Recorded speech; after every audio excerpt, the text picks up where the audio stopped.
itu apakah termasuk muslim, apakah termasuk mukmin, apakah termasuk muttaqin dan sebagainya. Saya kasih dua contoh. Yang pertama, dulu zamannya Rasulullah.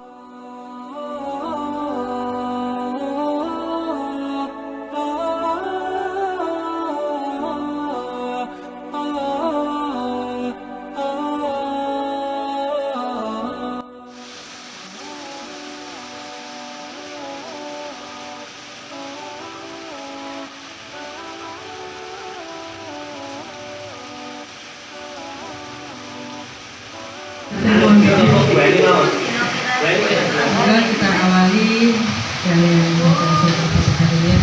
Saya Mustafa saya Nabi kan banget intinya yang saat itu Benar, ketika kami duduk di sisi Rasulullah Shallallahu Alaihi Wasallam, suatu hari tiba-tiba datanglah seorang laki-laki yang mengenakan baju yang sangat putih dan berambut sangat hitam. Tidak tampak padanya bekas-bekas perjalanan jauh. Jadi boten ketok semerawut, rapi, boten ketok wong sedang safar. Tidak ada seorang pun di antara kami yang tidak ada jejaknya di jalan ini loh, menuju tempatnya majelis ini. Oke, tidak tahu, tidak ada yang tahu tadi dari mana arah datangnya. Terus kan pasir kan di zaman dulu ini tidak ada jejaknya. Kalau orang jalan kan ada. Nah, itu modern. Satu hadis ini sudah menjadi satu kita. Ya, bayangkan menerangkan rukun iman, rukun Islam dan ihsan. Ini adalah pokok daripada ajaran agama, adalah kebaikan dalam kebaikan.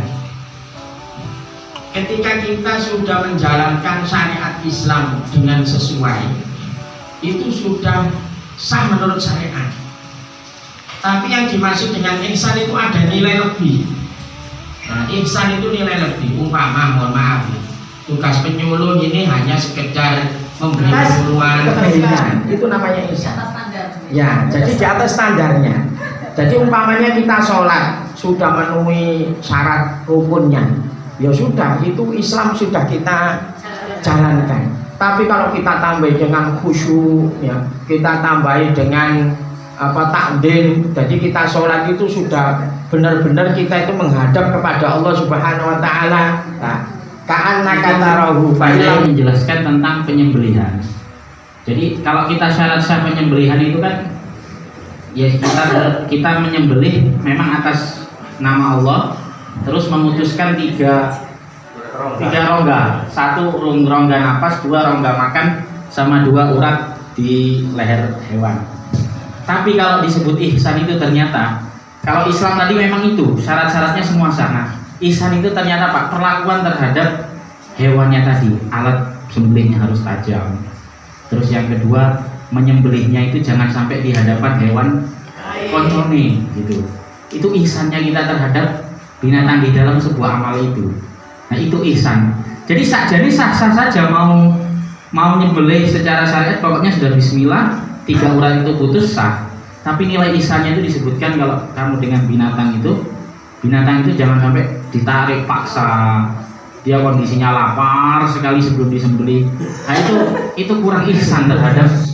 Ketika orang sudah Islamnya sudah bagus, imannya juga sudah bagus, maka secara tidak langsung nanti dia akan menumbuhkan nilai-nilai ihsan itu, nilai-nilai kebaikan itu. Makanya kita tadi sulit mendefinisikan ihsan itu apa. Pak Deka mencontohkan menyembelih sapi, menyembelih kambing. Ada yang berbuat baik pada orang lain. Nah, sebenarnya ini adalah bonus. Ketika orang sudah syariatnya sudah bagus, ihsannya sudah bagus, maka nanti akan dapat ihsan itu secara tidak langsung. Nah, kita sulit untuk mendefinisikan. Makanya ulama kemudian mengatakan bahwasanya itu masuk kategori dari akhlak. Apapun yang kita lakukan, kalau itu ada baik dan buruk, itu masuk kategori akhlak. Tapi bagi saya ihsan itu adalah bonus, karena itu sama dengan seperti akhlak. Syariatnya bagus, akidahnya bagus, maka secara tidak langsung nanti ihsan itu akan dapat dengan sendirinya, begitu. Terus ada rasulnya dan lain sebagainya, maka nanti di akhirat ya kita sesuai dengan ajaran kita tidak dimasukkan surga ya bahasanya gitu. Begitu ya Ustaz gitu. Terus tadi saya mencontohkan mawon nggih yang disampaikan Ustazah Mila. Nanti jenengan bisa itu apakah termasuk muslim, apakah termasuk mukmin, apakah termasuk mutakin dan sebagainya. Saya kasih dua contoh. Yang pertama, dulu zamannya Rasulullah itu ada seorang sahabat yang ditanya, yang ditangkap oleh yang namanya Musailamah Al-Kadzabi. Pernah dengar gitu? Ada dua orang. Yang pertama ditanya, apakah Anda ini percaya? Tiga orang. Yang pertama ditanya, apakah Anda ini percaya bahwa saya itu nabi? Dia mengatakan, iya, saya percaya Anda itu nabi. Yang kedua mengatakan, iya, saya percaya, tapi hatinya tidak. Yang ketiga mengatakan, tidak, saya tidak percaya Anda itu nabi. Yang pertama dibebaskan, yang kedua dibebaskan, yang ketiga dibunuh. Nah, kira-kira kalau masuk tingkatan-tingkatan iman tadi, nanti bisa jenengan klasifikasikan yang muslim itu, yang sekedar muslim itu yang mana, yang sekedar mukmin itu yang mana, yang mutakin itu yang mana. Itu yang pertama, gitu. Jadi